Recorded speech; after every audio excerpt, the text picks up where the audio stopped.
Salam alaikum. Donc, je vais résoudre un exercice pour les élèves de PC et sciences maths aussi. C'est un exercice qui parle du dipôle RC, RLC et de l'entretien du circuit RLC. Donc, l'exercice est le suivant. La première page, ça c'est la deuxième page.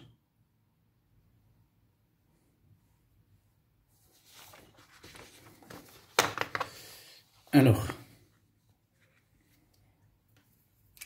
on réalise le montage schématisé dans la figure. Donc, le montage est le suivant.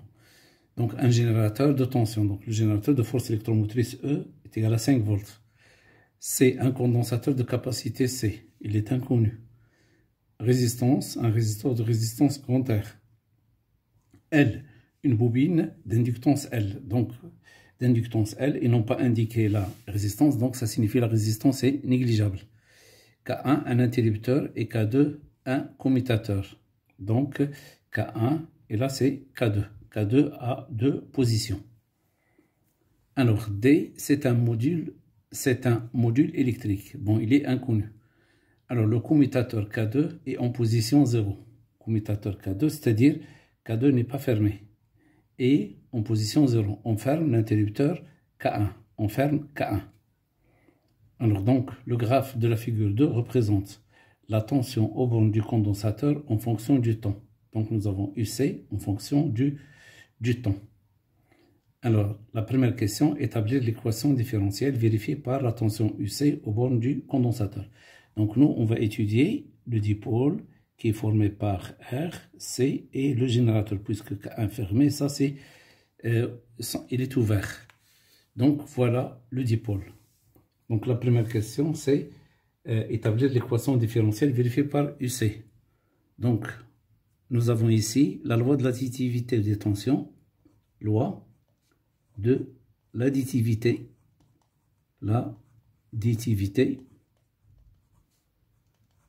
des tensions.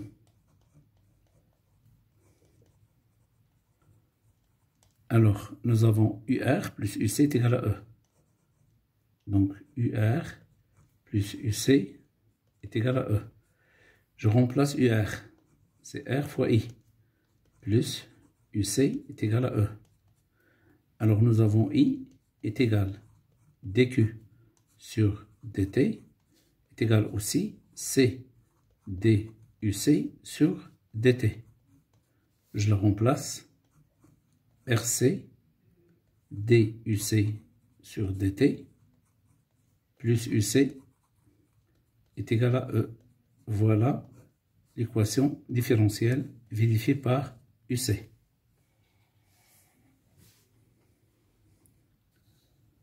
La deuxième question. 1,2.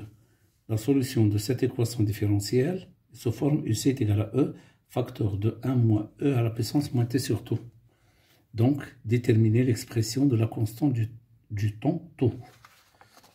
Alors, donc, 1,2. Donc, nous avons UC de T. Il est donné, est égal à E, facteur de 1 moins E à la puissance moins T divisé par tau. Donc, on va effectuer la dérivation. Donc, dérivation de UC. UC de T. Alors, nous avons duC sur dt est égal d sur dt de, je développe celle-là, c'est E, moins E exponentielle moins T sur tau. Alors, la dérivée de E, c'est 0. La dérivée de l'exponentielle, on va faire descendre le moins divisé par tau. Donc, nous avons d de UC sur dt, il est égal, bon, le moins facteur. Donc, on écrit E à la puissance moins T sur tau, et on multiplie par moins 1 sur tau. Donc, le moins avec le moins, il s'en va. On obtient d de UC sur dt est égal E sur tau exponentielle moins T sur tau. Alors maintenant, qu'est-ce qu'on va faire? On va remplacer. On remplace dans l'équation différentielle.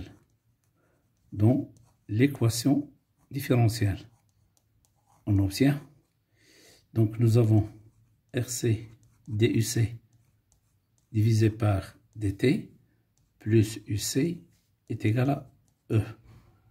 Je remplace UC, c'est E moins E exponentielle moins T sur tout est égal à grand E. Je remplace DUC sur DT par celle-là. Donc ça donne RC fois E divisé par taux, alors fois l'exponentielle moins T sur tout, plus on simplifie le E avec le E et on factorise l'exponentielle E exponentielle moins T sur tout. Donc on factorise E exponentielle moins T sur tout, le tout égale à 0. Il reste ici RC divisé par taux, RC divisé par taux, moins 1. Nous avons E exponentielle moins T sur taux, différent de 0. Donc, alors, RC sur taux, moins 1 est égal à 0. Automatiquement, taux est égal à R fois C.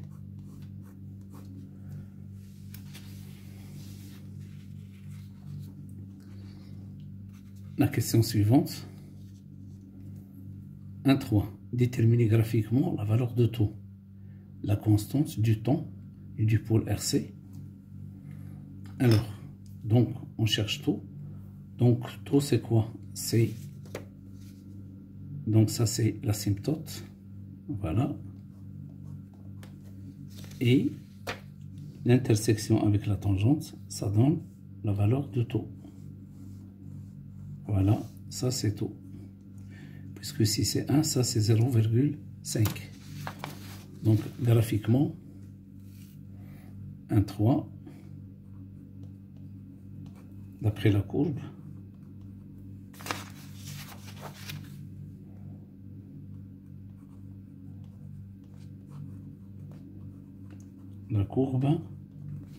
alors taux est égal à 0,5 millisecondes, c'est-à-dire 0,5 10 à la puissance moins 3 secondes.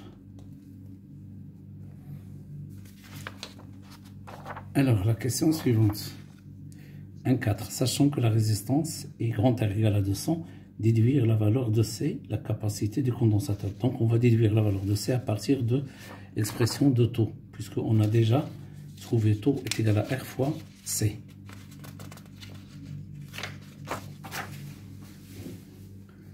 Donc, nous avons 1.4, taux est égal à R fois C. Donc, C est égal à taux divisé par R. Donc, il est égal à 0,5 10 à la puissance moins 3 divisé par 200, la valeur de grand R. Alors, 0,5 10 à la puissance moins 3 divisé par 200. Donc, ça donne 2,5 10 moins 6. Donc, C est égal à 2,5 10 à la puissance moins 6 farad. Ou bien 2,5 microfarad.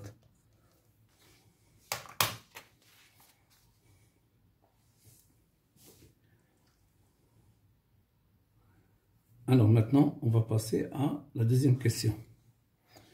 Donc, l'interrupteur K1 est maintenant ouvert. Le commutateur K2 est placé en position 1. Le graphe de la figure 3 représente l'évolution de UC à la tension aux bornes du condensateur en fonction du temps. Donc, on ouvre K1 et on ferme K2 sur la position 1. Donc, nous avons le circuit. Voilà. Donc, le circuit étudié maintenant, c'est celui-là.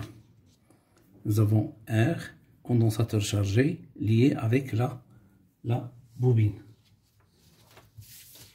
Alors, la question de 1. Nommer le régime. Donc, la courbe, la voilà. Donc, ce régime-là, il est appelé régime pseudo-périodique. Donc, de 1, la courbe la courbe UC de t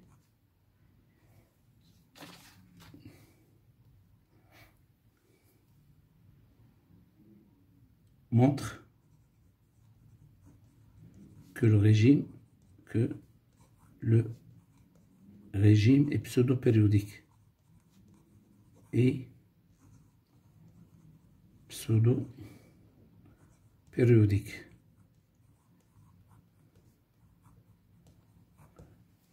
Alors, donc c'est pas un régime sinusoïdal puisque l'amplitude, elle, diminue. Alors, quel est le dipôle responsable de l'amortissement des oscillations? Le dipôle ici, puisque la bobine a une résistance négligeable, donc le dipôle ici responsable, c'est le conducteur ohmique. Alors, le dipôle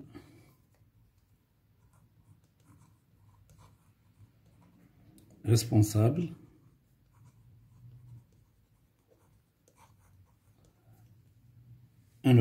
le dipôle responsable de l'amortissement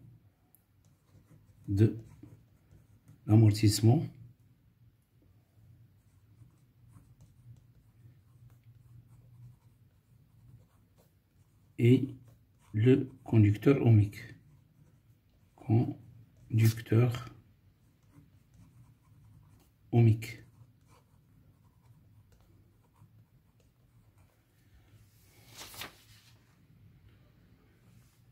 Alors, 2.3. Déterminer graphiquement la valeur de la pseudo-période. Alors, la pseudo-période, c'est entre les deux sommets. Donc, la pseudo-période, voilà. D'ici jusque là.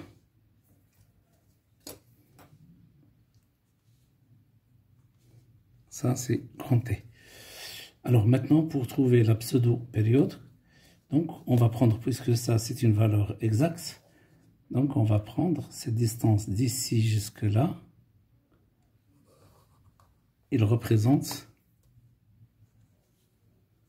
ça c'est grand T et ça c'est grand T, donc ça c'est 2T. Donc la valeur de 2T c'est, ici c'est 1, 2, 3, 3,5. Donc d'après la courbe de 3, d'après la courbe, donc 2T est égal à 3,5 millisecondes. Automatiquement, T est égal à 3,5 divisé par 2 millisecondes. Donc 3,5 divisé par 2, ça donne 1,75. Donc T est égal à 1,75 millisecondes.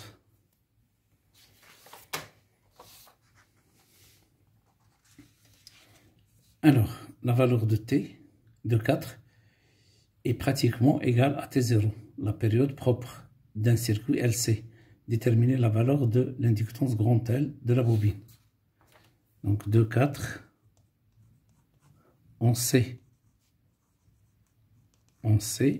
que T0 est égal à 2pi racine de LC, puisque T est sensiblement égal à T0, qui est égal à 2pi racine de LC, donc T carré est égal à 4pi carré fois LC. On cherche la valeur de C. Donc d'après l'exercice, on cherche la valeur de L. Donc ils nous ont demandé de calculer, déterminer la valeur de l'inductance grand L, puisque C elle a été déjà calculée. Donc L est égal à T carré divisé par 4 pi carré fois C. Bon, est égal. Donc, je vais prendre ici la valeur de T, c'est 1,75. Donc 1,75 10 à la puissance moins 3. Divisé par, bon, il est au carré, voilà. Donc divisé par la valeur de C. On a déjà calculé la valeur de C. On a trouvé C.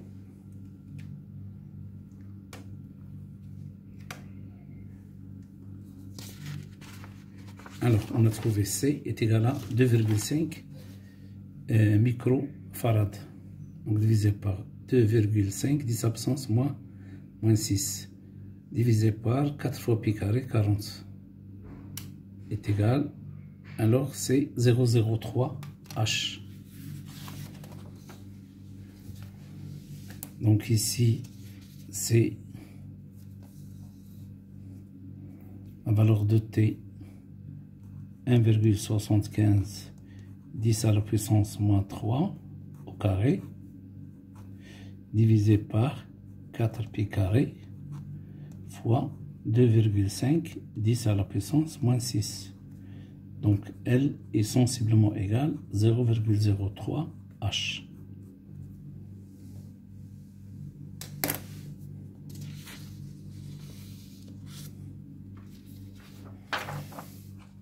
Alors, la question suivante. Bon, j'ai ajouté ici une question pour augmenter la qualité de l'exercice. Donc, de 5, montrer que DE total est égal à moins RI carré fois DT. Donc, on va démontrer cette relation. C'est-à-dire, on va introduire ce qu'on appelle l'étude énergétique. Donc, de 5. Alors, on montre que DE total est égal à moins RI carré DT. Alors maintenant, l'énergie électrique totale est égale à l'énergie magnétique plus l'énergie électrique emmagasinée dans le condensateur. Alors, l'énergie magnétique est donnée par la relation 1/2 L I carré. L'énergie électrique, il est donné par la relation 1/2 C UC carré. Donc, on remplace E total est égal à 1/2 L I carré plus 1/2 C UC carré. La dérivation.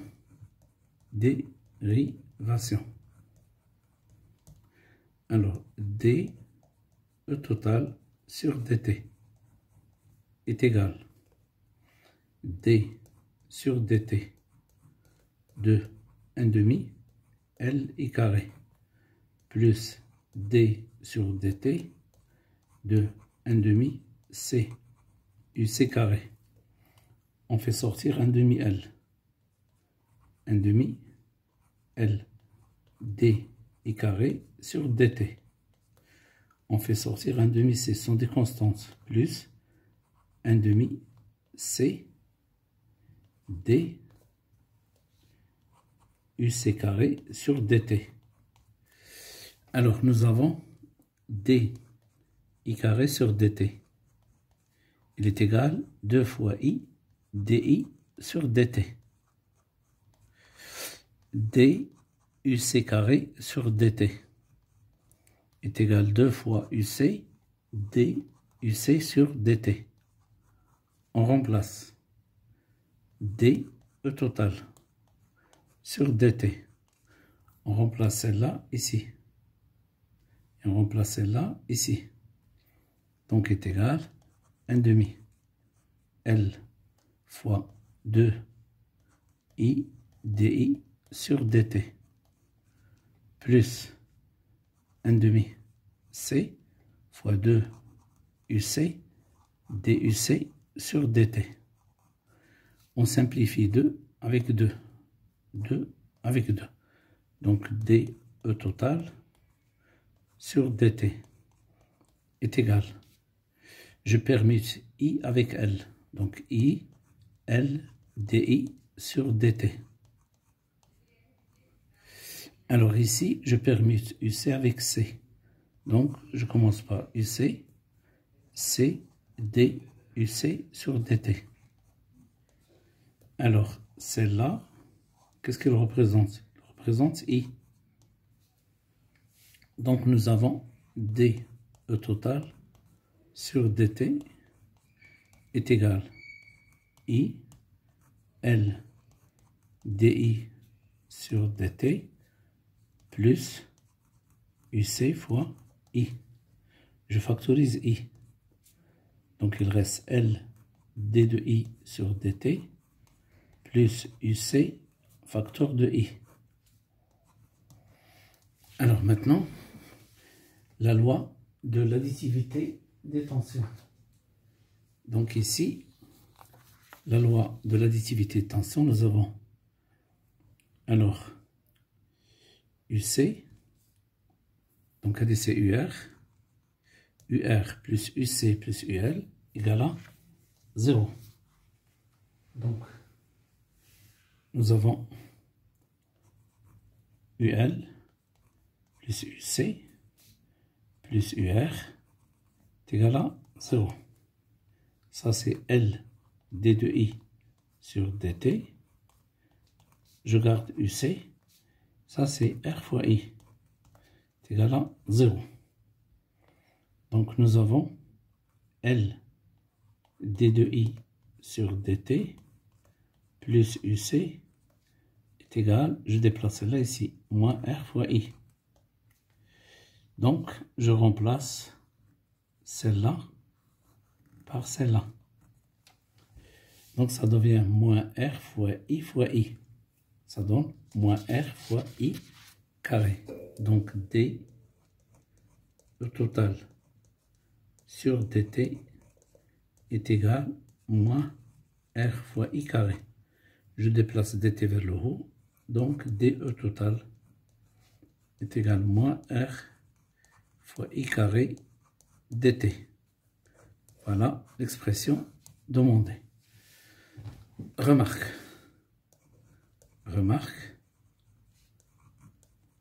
Alors, nous avons D au total sur DT est égal à moins R I carré négatif.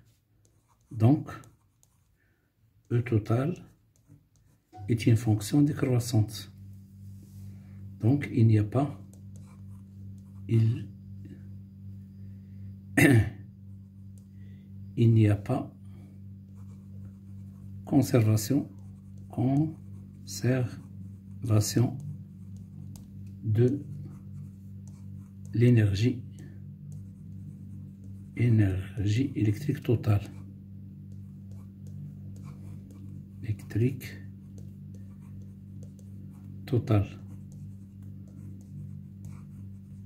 Donc, il y a perte d'énergie par effet Joule. Perte d'énergie par effet Joule.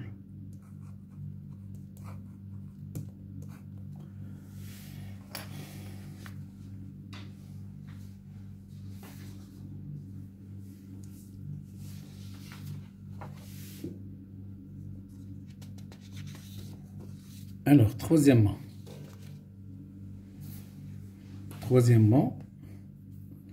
on place le commutateur K2 en position 2. On ferme l'interrupteur K1. Donc, qu'est-ce qu'on va faire? On va fermer K1. Pour quelle raison? Pour charger de nouveau le condensateur. Le condensateur chargé, l'interrupteur K1 est ouvert.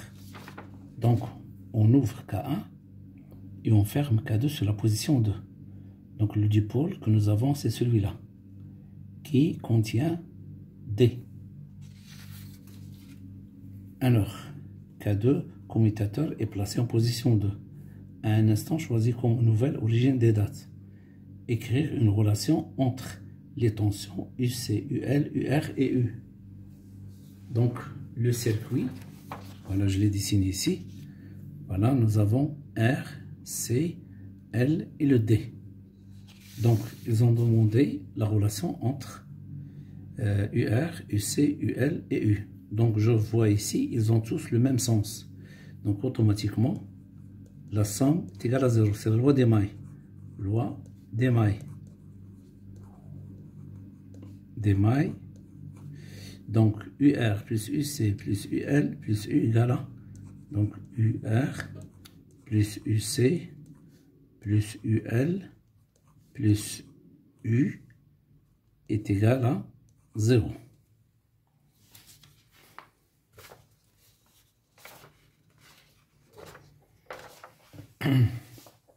Question suivante. Alors, on souhaite que les oscillations de la tension UC soient non amorties. On déduire l'expression de la tension imposée par le module électrique pour qu'il en soit ainsi. Donc, pour que les oscillations ne soient pas amorties, il faut que l'équation différentielle devienne identique à celle d'un dipôle LC, d'un dipôle idéal LC. Donc ici, on va remplacer UR par R fois I. On garde UC, voilà. On remplace UL par LDI sur DT, puisque la résistance est négligeable. On garde U égale 0. Donc, on remplace, nous avons I est égal C DUC sur DT. Donc, D de I sur DT est égal à C D carré UC sur DT carré. Donc, on va la remplacer ici. On obtient LC D carré UC sur DT carré. Alors, plus UC plus U plus R fois I est égal à 0. On divise par LC. D carré UC sur DT carré. Alors, plus 1 sur LC UC plus U plus R fois I sur LC égale à 0. Alors, pour avoir un régime sinusoïdal,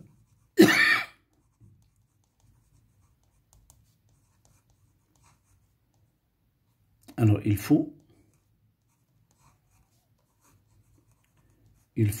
que l'équation différentielle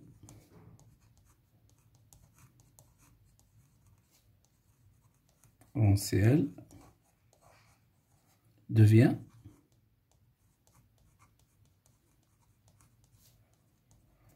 D carré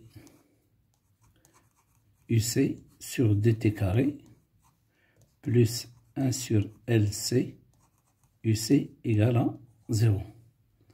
Donc, la condition est U plus RI sur LC égale à 0. C'est-à-dire U plus RI égale à 0. C'est-à-dire U est égal à moins R fois I.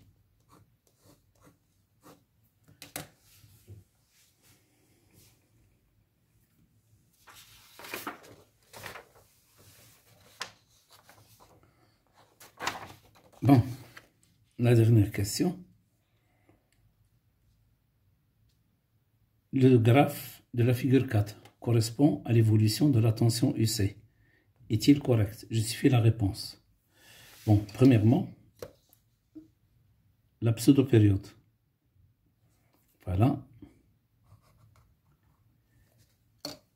Ça, c'est la période propre, T0. Donc, d'après la courbe, T0 est égal à 1,5, c'est 1,75. Donc, c'est 1,75 millisecondes. Donc il est périodique. UC max. UC un instant égal à 0 est égal à 5 volts. Donc ça c'est UC max. Donc ici, d'après cette courbe, 3.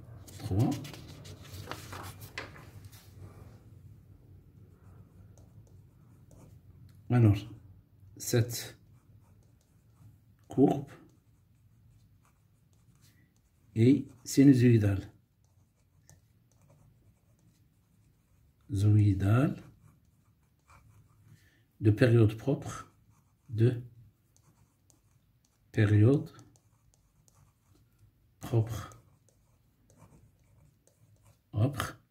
T0 est égal à 1,75 millisecondes, qui est égal à la pseudo-période, et d'amplitude,